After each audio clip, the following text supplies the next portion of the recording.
பொதுவான நிருபம் 4ஆம் அதிகாரம். யாக்கோபு எழுதின பொதுவான நிருபம் 4ஆம் அதிகாரம். அதிலே 7 வரையிலான வசனங்களை நாம் பார்த்திருக்கிறோம்.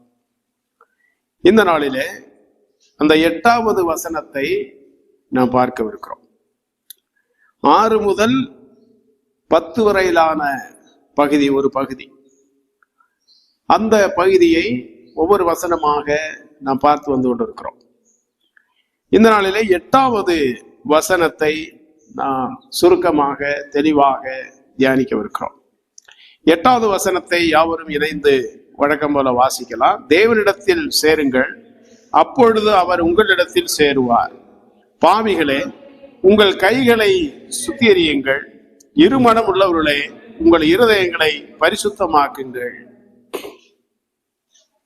இந்த வசனத்திலே யாக்கோபு என்ன கூறுகிறார் என்றால், இதற்கு முன்பு தேவனுக்கு கீழ்ப்படிந்திருங்கள், பிசாசுக்கு எதிர்த்து நில்லுங்கள் என்று கூறினார்.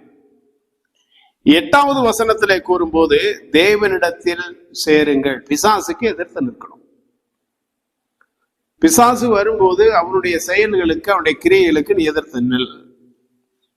அதே வேளையில தேவனிடத்திலே சேருங்கள், தேவனுக்கு அருகாமையிலே செல்லுங்கள், நாளுக்கு நாள் தேவனுக்கு அருகாமையிலே செல்ல வேண்டும் என்று யாக்கோபு கூறுகிறார். நம்ம வாழ்க்கையில பல நேரங்களை நாம என்ன செய்கிறோம்? பிசாசுக்கு கீழ்ப்படுகிறோம், தேவனுடைய சித்தத்துக்கு எதிர்த்து நிற்கிறோம். அதுதான் நம்ம வாழ்க்கையில நடைபெற்று வருகிறது. நிறைய சம்பவங்களை நம்ம சொல்லலாம். இந்த நாளிலே கிறிஸ்தவத்திலே அப்படிப்பட்ட காரியங்கள் தான் நடைபெற்று வருகிறது. வேதம் சொல்லுது, பிசாசுக்கு எதிர்த்து நில்லுங்கள், இல்லையா? தேவனுக்கு கீழ்ப்படியுங்கள், தேவனிடத்திலே சேருங்கள், தேவனுக்கு அருகாமையிலே செல்லுங்கள். நம்ம வாழ்க்கையில எப்படிப்பட்ட இடத்திலே, எப்படிப்பட்ட சூழ்நிலையில இருக்கிறோம் என்பது அவரவருக்கு தான் தெரியும். ஆவிக்குரிய வாழ்க்கையில சில காரியங்களை இந்த விசுவாசி அப்படிப்பட்டவர், இந்த ஊழியர் அப்படிப்பட்டவர் என்று அவருடைய கனிகளின் அடிப்படையிலே சில காரியங்களை கண்டுபிடிக்க முடியும். ஆனால் எல்லா காரியங்களையும் நம்ம கண்டுபிடிக்க முடியாது. ஆனால் அப்படினால யாக்கோபு இங்கே என்ன ஆலோசனை கூறுகிறார் என்றால், தேவனிடத்தில் சேருங்கள், அப்பொழுது அவர் உங்களிடத்தில் சேருவார். அப்ப 2 காரியம் நடைபெறுது. நாம் தேவனிடத்திலே சேரும் போது தேவன் நம்மிடத்திலே சேருகிறார். அப்படி என்றால் நம்ம போனாதான் ஆண்டவர் வருவாரா, இல்லைன்னா வரமாட்டாரா என்ற ஒரு கேள்வி. வேதம் என்ன கூறுகிறது? பாவிகளை ரட்சிக்க கிறிஸ்து இயேசு உலகத்திற்கு வந்தார். உலகத்திற்கு வந்தார் என்று சொன்னால் அவர் எங்க இருந்து வந்தாரு? உலகத்துக்கு வெளியே இருந்து, இல்லையா? உலகத்திற்கு வந்தார். இப்போ ஒரு ஊழியர் வருகிறார், மதுரைக்கு வருகிறார். மதுரைக்கு வருகிறவர் எங்கிருந்து வருகிறார் கேட்போமா இல்லையா? கேட்போம் இல்லையா? எங்கிருந்து வருகிறார். உலகத்திற்கு வந்தார் என்று சொல்லும் போது அப்ப உலகத்துக்கு வெளியே இருந்து வந்திருக்கிறார். அது அது எந்த இடம் என்று பார்ப்போமானால் பரலோகம். பரலோகத்திலிருந்து தேவன் இறங்கி இந்த பூமிக்கு வந்தாரு, நம்மோடு கூட வாசம் பண்ணார், மனிதர்களோடு வாசம் பண்ணினார், அற்புதங்களை செய்தார், அதிசயங்களை செய்தார். அப்ப தேவன் நம்மை தேடி வரவில்லை என்று யாரும் கூற முடியாது. நீங்களும் நானும் இந்த நாள்ல இந்த இடத்துல அமர்ந்து ஆராதிக்கிறோம் என்றால், அப்பிரசத்திலே பங்கெடுக்கிறோம் என்றால், பயமற்றவர்களா இந்த இடத்துல தேவ சமூகத்திலே இருக்கிறோம் என்றால், அதற்கு காரணம் தேவன் உங்களையும் என்னையும் கிட்டி சேர்ந்தபடினால், நம்மை தேடி வந்தபடினால். அப்படி இருக்கும்போது யாக்கோபு இந்த இடத்துல இப்படி சொல்ல வேண்டிய காரியம் என்ன? ஏற்கனவே தேவன் வந்து ஆயிற்று. தேவன் உங்களை தேடி வந்துட்டாரு. எவ்வளவு தூரத்துல இருந்து உங்களை தேடி வந்திருக்கிறார். பரிசுத்தமான ஒரு தேவன் பாவம் நிறைந்த இந்த உலகத்திலே கடந்து வந்து பாவிகளை ரட்சித்து சொந்த பிள்ளைகளாக மாற்றி சபையிலே வைத்திருக்கிறார். அப்ப சபையிலே வைத்திருப்பது தேவன் தான். அப்படி சபையிலே இணைக்கப்பட்ட ஜனங்கள், விசுவாசிகள் இந்த நாளிலே தேவனுக்கு அருகாமையிலே இருக்கிறோமா அல்லது தூரமா இருக்கிறோமா என்பதை சிந்தித்து பாருங்கள். அதைத்தான் யாக்கோபு கூறுற. ஆலயத்துல இருந்து கொண்டே, ஆராதித்துக் கொண்டே, ஊழியம் செய்து கொண்டே தேவனை விட்டு விலக முடியுமா? முடியாதா? தேவனுக்கு தூரமா இருந்து கொண்டே இதெல்லாம் செய்ய முடியும். தேவனுக்கும் எனக்கும் ஒரு சம்பந்தமும் இல்லாம, ஒரு உறவும் இல்லாம என்னால ஊழியம் செய்ய முடியும். என்னால ஆராதிக்க முடியும், என்னால காணிக்க கொடுக்க முடியும், என்னால ஊழியர்களுக்கு செல்ல முடியும். ஆனால் தனிப்பட்ட வாழ்க்கை எப்படி இருக்கிறது என்பது முக்கியமான காரியம். நம்ம மற்றவர்களுக்காக வாழல, கர்த்தருக்காக வாழ்ந்து கொண்டிருக்கிறோம், நமக்காக வாழ்ந்து கொண்டிருக்கிறோம். அப்படி இருக்கும்போது நாம் தேவனை விட்டு விலகி ரொம்ப தூரத்துல இருக்கிறோமா, அருகாமையில் இருக்கிறோமா, நாளுக்கு நாள் நாம் தேவனை அண்டி செல்லுகிறோமா?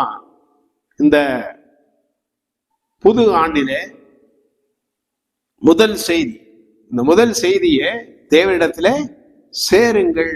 அப்ப தேவனிடத்துல நாம் சேர வேண்டும். எவ்வளவு அருமையான ஒரு செய்தி.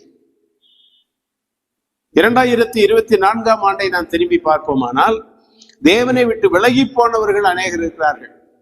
நீங்களும் நானும் சபையில் இன்றைக்கு நிலைத்திருக்கிறோம். ஆனால் இந்த 25வது ஆண்டிலே நம்முடைய ஆவிக்குரிய வாழ்க்கை எப்படி இருக்க போகிறது? தேவனை விட்டு விலக போகிறோமா, தேவனுக்கு அருகாமையிலே செல்ல போகிறோமா என்பதை நம்முடைய கிரியைகளின் மூலமாக காண்பிக்கணும், இல்லையா? ஊழியத்துக்கு வானா வர முடியாது, ஆராதிக்க வானா வர முடியாது, ஜப கூட்டத்துக்கு வானா வர முடியாது, எதற்குமே வர முடியாது. அப்போ உன்னுடைய வாழ்க்கை எங்க இருக்கு? நீ தேவனை விட்டு விலகி இருக்கிறாய், தேவனுக்கு தூரமாக இருக்கிறாய். இதை எத்தனை தடவை சொன்னாலும் நீ சொல்லிக்கிட்டே இருப்பா, நான் அப்படித்தான் இருப்பேன் என்று சொல்லுகிற ஆட்களும் உண்டு. இங்க யாக்கோவோ அப்படிப்பட்ட ஆட்களுக்கு சொல்லவே இல்லை. நீ தேவனை விட்டு விலகி போனா யாருக்கு நட்டம்? ஆண்டவருக்கு நட்டம். உன் ஆத்துமாவுக்கு செய்ய வேண்டிய எல்லாவற்றையும் கல்வாரி சிலுவையிலே தேவன் செய்து முடித்து விட்டார். இனி செய்ய வேண்டியது நீங்களும் நானும் தான். நாம தான் தேவனை தேடி போனோம். மறுபடியும் அவர் என்னை தேடி வரட்டும் நினைத்து கொண்டிருந்தா நம்ம அப்படியே இருக்க வேண்டியதான், இல்லையா? அப்ப நாம தான் தேவனை அண்டி செல்லணும். சங்கீத பகுதியிலே கூட நம்ம வாசித்தோம், இல்லையா? மேன்மக்கள் பொய்யாய் இருக்கிறார்கள், கீழ் மக்கள் மாயையா இருக்கிறார்கள். எல்லாம் மாயை, இல்லையா? பொய்யும் மாயையும் நிறைந்த இந்த உலகம். இப்படிப்பட்ட இந்த உலகத்துல எல்லாரும் மாயையை தேடித்தான் அலைந்து கொண்டிருக்கிறார்கள். உண்மையா இல்லையா? மாயை அப்படின்னா அதுக்கு அர்த்தம் என்ன? தற்காலிகமானவை. மாயை என்றால் தற்காலிகமானவை. ஆங்கிலத்துல வேனிட்டி அப்படின்னு சொல்லுவாங்க. அப்ப தற்காலிகமான பொருளை தேடி நம்ம எல்லாரும் அலைந்துட்டு இருக்கிறோம். நித்தியமான தேவனை விட்டுவிட்டு, நித்தியமான பரலோகத்தை விட்டுவிட்டு நம்ம யாரை தேடி செல்லுகிறோம் என்றால் அதிகமான நேரத்தை உலக காரியத்தை பிசாசுக்கு கொடுக்கிறோம், உலக மனிதர்களுக்கு கொடுக்கிறோம், பணம் சம்பாதிப்பதற்கு கொடுக்கிறோம். உள்ளது போதும் யாராவது நினைக்கிறார்களா? இன்னைக்கு எனக்கு 500 ரூபாய் கிடைத்திருக்கு, கர்த்தாவே ஸ்தோத்திரம். இந்த 500 ரூபாய் எனக்கு மத்தியானம் 12 மணி 1 மணி கிடைத்து விட்டது. மத்தியானத்துக்கு மேல நான் ஊழிய செய்யறேன், மனது வருதா? இல்ல மத்தியானத்துக்கு மேல நான் உழைத்து இன்னொரு 500 ரூபாய்க்காக நான் போறேன். நான் யாரை நேசிக்கிறேன்? தேவன் நேசிக்கல, தேவனை விட்டு விலகி சென்று கொண்டிருக்கிறேன். இப்படிப்பட்ட சூழ்நிலை தான் யாக்கோபு சொல்றாரு, தேவனிடத்தில் சேருங்கள். ஆவிக்குரிய வாழ்க்கையில நாளுக்கு நாள் தேவனை நோக்கி சேரணும். தேவனை நோக்கி சேரும்படி எதற்காக கூறுகிறார் என்றால், எந்த ஒரு பொருளுக்கு அருகாமையில நாம் செல்லுகிறோமோ அந்த பொருளுக்கு நாம் அடிமை. உண்மையா இல்லையா? எந்த பொருளை அதிகமாக நாடுகிறோமோ அந்த பொருளுக்கு நாம் அடிமை. நீங்களும் நானும் தேவனை நோக்கி அதிகமாக அவரிடத்திலே செல்ல செல்ல தேவனுடைய காரியங்களுக்கு, ஆவிக்குரிய காரியங்களுக்கு நம்ம அடிமையாகி விடுவோம். அப்ப அந்த அடிமையான உடனே நம்ம மனதுல எப்போ சிந்தித்தாலும், எழுந்தாலும், படுத்தாலும், நடந்தாலும் என்ன எண்ணங்கள் வரும்? நான் தேவனுக்காக எதுவும் செய்கிறேனா? நான் தேவனுக்காக என்ன செய்து கொண்டிருக்கிறேன்? நான் தேவனுக்காக எதையாவது செய்ய வேண்டும். எப்போது வருது? எப்பொழுது நீங்களும் நானும் தேவனிடத்திலே சேர்ந்து அவருடைய சித்தத்துக்கு அடிமையிலாக மாறுகிறோமோ அப்ப நம்முடைய வாழ்க்கையில அவருடைய சித்தம் தான் நடக்கும். அப்ப தேவனுக்கு அருகாமையில செல்வோம் அப்படின்னு சொல்லும் போது, இங்க இருந்து எவ்வளவு தூரம் பரலோகம் போகணுமா? பரலோகம் போய்தான் கிட்ட சேரணுமா? அப்படியெல்லாம் இல்ல. தேவன் நமக்குள்ள இருக்கிறார், நம்மோட வாசம் பண்ணி கொண்டு இருக்கிறார். அப்ப அவரை கிட்டி சேருங்கள் என்று சொல்லும் போது அவருடைய சித்தத்திலே நீங்கள் வளரணும், அவருடைய சித்தத்தை செய்வதில் முக்கியத்துவம் கொடுக்கணும். இதைத்தான் யாக்கோபு சொல்லுகிறார், தேவனிடத்தில் சேருங்கள், அப்பொழுது அவர் உங்களிடத்தில் சேருவார். இப்ப யாத்திராகமம் 20ஆம் அதிகாரம், யாத்திராகமம் 20ஆம் அதிகாரம் 18வது வசனத்தை வாசிக்கலாம். பக்கம் 95 பழைய ஏற்பாட்டுல. ஜனங்கள் எல்லாரும் இடி முழக்கங்களையும் மின்னல்களையும் எக்கால சத்தத்தையும் மலை புகைகிறதையும் கண்டார்கள். அதை கண்டு ஜனங்கள் பின்வாங்கி தூரத்திலே நின்று, மோசே தேவனோடு பேசும்படி மலையில இருக்கிறார். அப்ப தேவனும் மோசையும் சம்பாஷித்துக் கொண்டிருக்கிறார்கள். அப்ப அங்க என்ன நடைபெறுகிறது? ஜனங்கள் எல்லாரும் இடி முழக்கங்களையும் மின்னல்களையும் எக்கால சத்தத்தையும் மலை புகைகிறதையும் கண்டார்கள், பார்க்கிறார்கள். அப்ப தேவன் எவ்வளவு மகத்துவமானவர் இல்லையா? தேவன் எவ்வளவு பெரியவர்.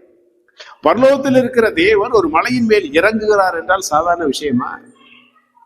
ஏற்கனவே தேவன் சொல்லியிருந்தார், மோசே நான் மலையில இறங்கும் போது உன்னை அல்லாமல் வேறு யார் அந்த மலையை தொடக்கூட செய்யக்கூடாது. ஏனென்றால் என்னுடைய வல்லமை, நான் பட்சிக்கிற அக்கினியாக இருக்கிறேன், நான் பரிசுத்தத்தில் மகத்துவமுள்ளவராக இருக்கிறேன்.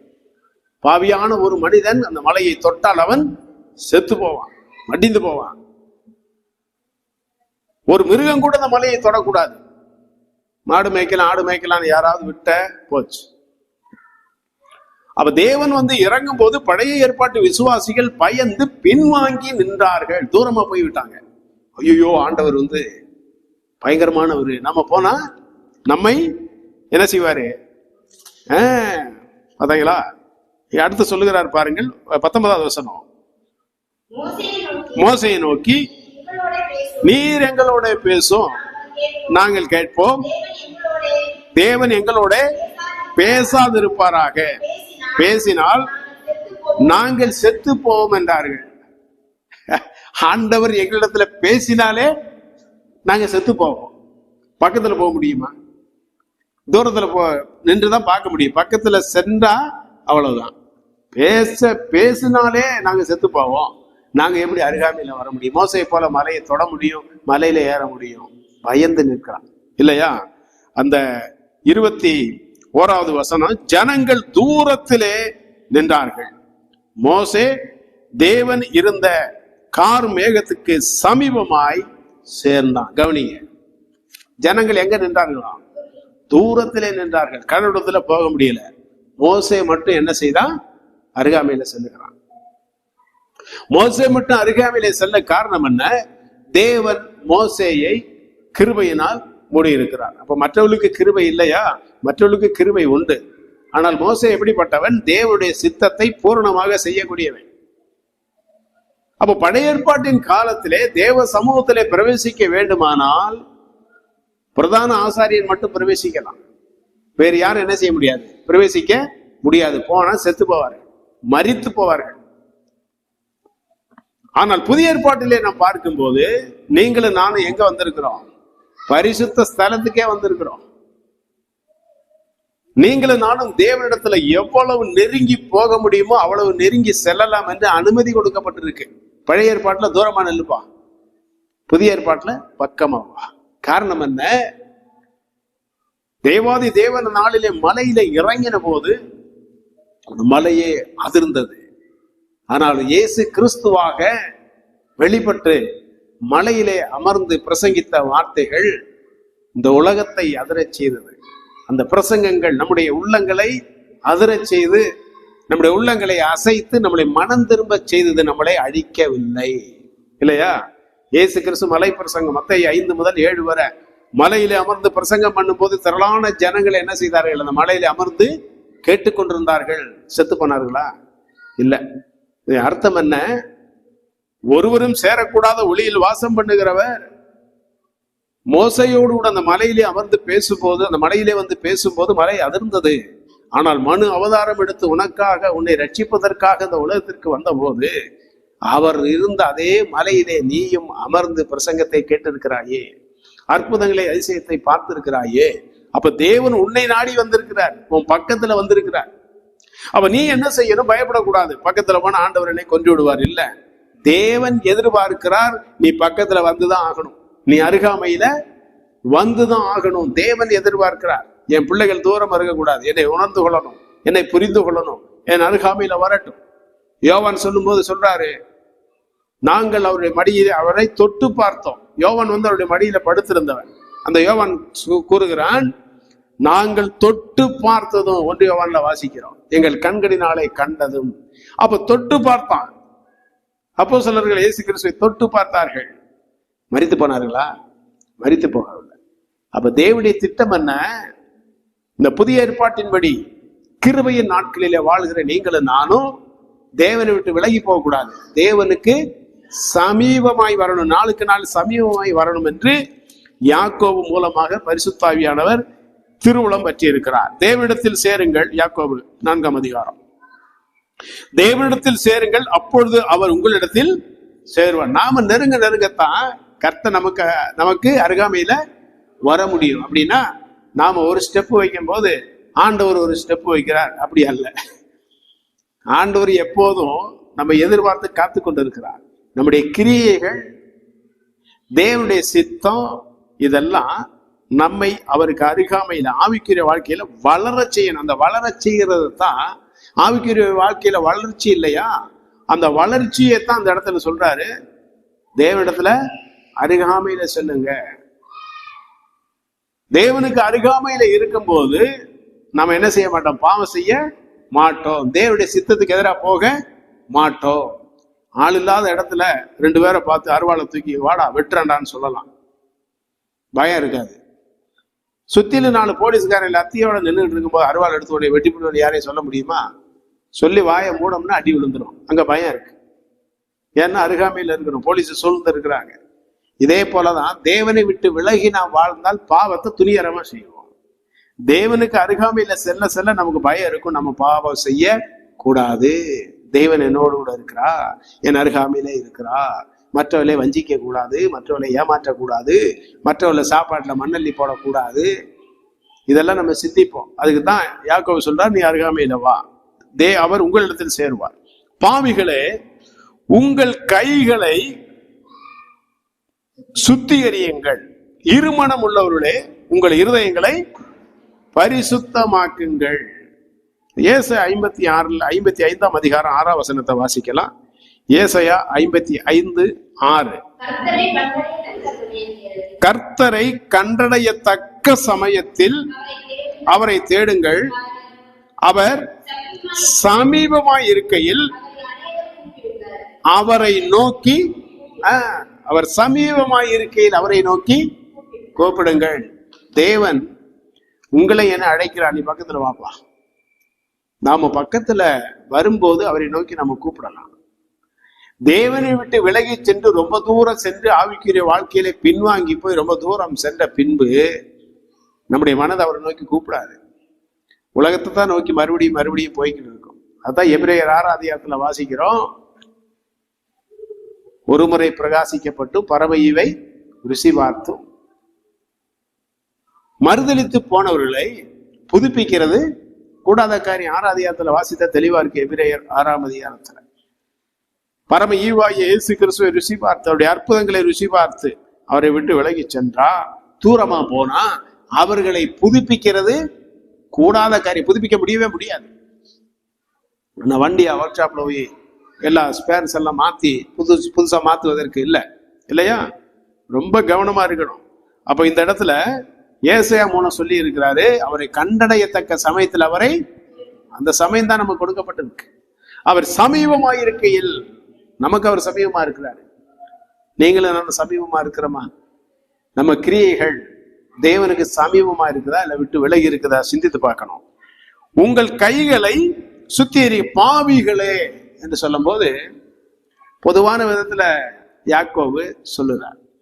பாவிகளே என்று சொல்லும் போது என்ன உணர்த்துகிறார் என்றால், ரட்சிக்கப்பட்ட ஒருவன் பாவி அல்ல, அவன் கழுவப்பட்டவன், அவன் பரிசுத்தமாக்கப்பட்டவன். அப்ப பாவிகளே என்று சொல்ல காரணம் என்ன? நம்மளை உணர்த்துறார், ஒரு காலத்துல நீ பாவியா தானே இருந்த, மறுபடியும் நீ எப்படி ஆயிடக்கூடாது, அந்த பாவத்துக்குள்ள போயிடக்கூடாது. உன்னை நீதிமானா மாற்றி இருக்கிறார், பரிசுத்தவானாய் மாற்றி இருக்கிறார். நீ சிந்திக்கணும். அதனாலதான் உன்னை பாவிகளை என்று சொல்லுகிறேன். இப்பொழுது அல்ல, இயேசு கிறிஸ்துவை ஏற்றுக்கொள்வதற்கு முன்பதாக நீங்கள் பாவிகளாக இருந்தீர்கள். இப்போது பாவிகளா? பரிசுத்தவான்கள். வேதம் அப்படித்தான் அழைக்கிறது. அப்போஸ்தலர்கள் நிருபங்களை எழுதும் போது எப்படி அழைத்தார்கள்? கொரிந்து சபையில் உள்ள பரிசுத்தவான்களுக்கு எழுதுகிறாவது இல்லையா? தெசலோனிக்கே சபையில் உள்ள பரிசுத்தவான்களுக்கு. அப்ப பரிசுத்தவான்களுக்கு யாராவது ஒரு அப்போஸ்தலன் ரோமாபுரியில் உள்ள ரோம சபையில் உள்ள பாவிகளுக்கு எழுதியிருக்காங்களா? எழுதல. நீங்களும் நானும் கழுவப்பட்டோம், பரிசுத்தமாக்கப்பட்டோம். 1 கொரிந்தியர் 6ஆம் அதிகாரம் 10-11 வாசிக்கிறோம். யோவான் 15வது அதிகாரத்துல இயேசு கிறிஸ்து சொன்னார், நான் சொன்ன உபதேசத்தினாலே நீங்கள் இப்போது சுத்தமாய் இருக்கிறீர்கள் இல்லையா? நீங்களும் நானும் கழுவப்பட்டிருக்கிறோம், பரிசுத்தமாக்கப்பட்டிருக்கிறோம். எபிரேயர் 3ஆம் அதிகாரத்துல வாசிக்கிறோம், பரம அழைப்புக்கு பங்குள்ளவர்களாகிய பரிசுத்த சகோதரரே, பாவியிலான சகோதரரே சொல்லி இருக்கா? இல்ல. நீங்கள் நானும் பரிசுத்தமாக்கப்பட்டோம். அப்ப யாக்கோபு பாவிகளை என்று சொல்ல காரணம் என்ன? நீ எப்படிப்பட்ட நிலைமையில இருந்த? பாவியா இருந்த, உன்னை பரிசுத்தம் ஆக்கி இருக்கிறார்.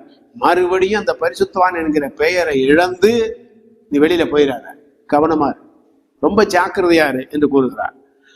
உங்கள் கைகளை சுத்திகரியுங்கள், இருமனம் உள்ளவர்களே உங்கள் இருதயங்களை பரிசுத்தமாக்குங்கள்.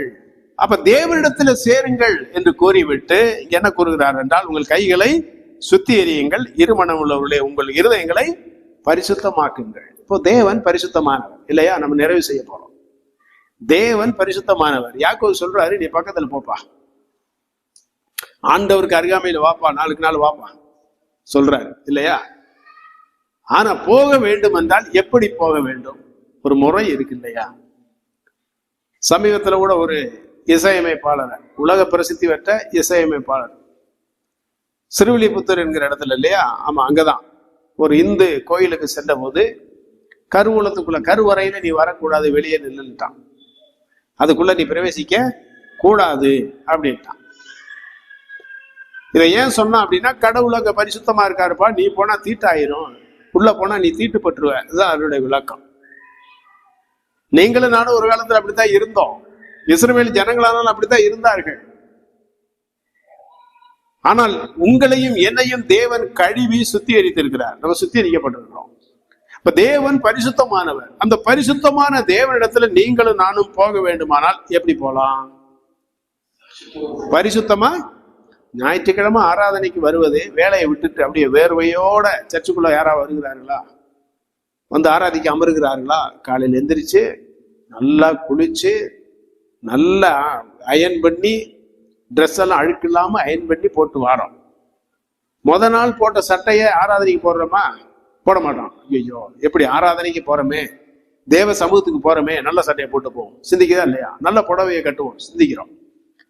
அப்ப தேவ சமூகத்துக்கு ஒரு ஆராதனைக்கு வரும்போது நம்ம பரிசுத்தமா இருக்கணும் அப்படின்னு நம்ம நினைக்கிறோம். ஆனால் தேவனிடத்துல கிட்டி சேர வேண்டுமானால் எவ்வளவு பரிசுத்தம் இருக்கணும்? தேவன் பரிசுத்தமானவராய் இருக்கிற அப்படின்னாலே நீங்களும் நானும் பரிசுத்தத்திலே வளர்ந்தால் ஒழிய அவர் அருகாமையில செல்ல முடியாது. அவரும் நமக்கு அருகாமையில வரமாட்டார். பரிசுத்தம் நம்ம வாழ்க்கையில வளரும், நாளுக்கு நாள் பரிசுத்தம். அப்ப உங்கள் கைகளை கழுவி சுத்திகரியுங்கள். உங்கள் இருதயத்தை என்ன செய்யணும்? நீங்க சுத்தமாக்கணும். தாவீது கேட்டார், என் இருதயத்தை சுத்திகரியும் ஆண்டவரே அப்படின்னு கேட்டான். அப்ப நாளுக்கு நாள் நம்முடைய இருதயம் சுத்திகரிக்கப்படணும். நம்முடைய கைகள் கரையற்றதா இருக்கணும், அழுக்கற்றதா இருக்கணும். தேவையற்ற வருமானம், மற்றவனுடைய வருமானம், மற்றவனுடைய பணம் நம்ம கையில இருக்குமானா, மற்றவர்களுக்கு விரோதமான ஏதாவது செய்வோமானால், எழுதுவோமானால், என்னுடைய கரங்கள் கரை பிடித்து போகும், கரை உருண்டு போகும். நம்ம கைகளையும் நம்ம பரிசுத்தமாக்கணும், நம்முடைய உள்ளத்தையும். ஆமா, பேசுறது நல்லா பேசலாம், உள்ள சிந்திக்கிறது, சிந்தை தானே முக்கியம். அப்ப பரிசுத்தமான தேவனிடத்தில் நீ கடந்து வர வேண்டுமானால் நீ பரிசுத்தமாயிரு, மனம் திரும்பு. அதைத்தான் யாக்கோபு இந்த இடத்துல கூறுகிறேன். 2024 போச்சு, 25க்கு வந்திருக்கிறோம். இந்த ஆண்டாவது நம்ம என்ன செய்யணும்? நாளுக்கு நாள் நம்ம பரிசுத்தத்துல வளரணும். நம்முடைய வார்த்தைகள், சிந்தைகள், செயல், பார்வை எல்லாவற்றிலும் பரிசுத்தமா இருந்தா தான் தேவனுக்கு அருகாமையில நம்ம இருக்கிறோம் அப்படின்னு அர்த்தம். தேவனுக்கு அருகாமையில செல்ல செல்ல அவருடைய குணாதிசயம் தானே நமக்கு வரும் இல்லையா? அதனாலதான் யாக்கோபு சொல்றார், வெளிப்படுத்தின விசேஷத்துல ஆண்டவர் இறுதி அதிகாரத்துல என்ன சொன்னாரு? பரிசுத்தமா இருக்கிறவன் அசுத்தமா இருக்கிறவன். அப்ப பரிசுத்தமா இருக்கிறவன் இன்னும் பரிசுத்தமாகட்டும். அப்ப பரிசுத்தம் போதும் என்று யாரும் சொல்ல முடியாது. இயேசு கிறிஸ்துவின் வருகை மட்டும் நீங்களும் நானும் பரிசுத்தத்துல வளர்ந்துதான் ஆகணும், வளர்ந்து கொண்டே வரணும். அப்படினால இந்த நல்ல யாக்கோபு நமக்கு சொன்ன ஆலோசனை என்னவென்றால், நீங்கள் தேவனிடத்திலே கிட்டி சேருங்கள். பிசாசுக்கு எதிர்த்து நிற்கணும், தேவனுக்கு அருகாமையில செல்லணும். நாம பிசாசுக்கு அருகாமையில செல்றோம், தேவனுக்கு எதிர்த்து நிற்கிறோம். அதை மாற்றுவோம். அவருக்கு அருகாமையில செல்லக்கூடிய பரிசுத்தத்திலே நாளுக்கு நாள் வளருவோம். அவருடைய சித்தத்திலே நாளுக்கு நாள் வளருவோம். கர்த்தர் நம்மை ஆசீர்வதிப்பாராக. ஜெபிக்கலாமா? ஜெபிக்கலாம்.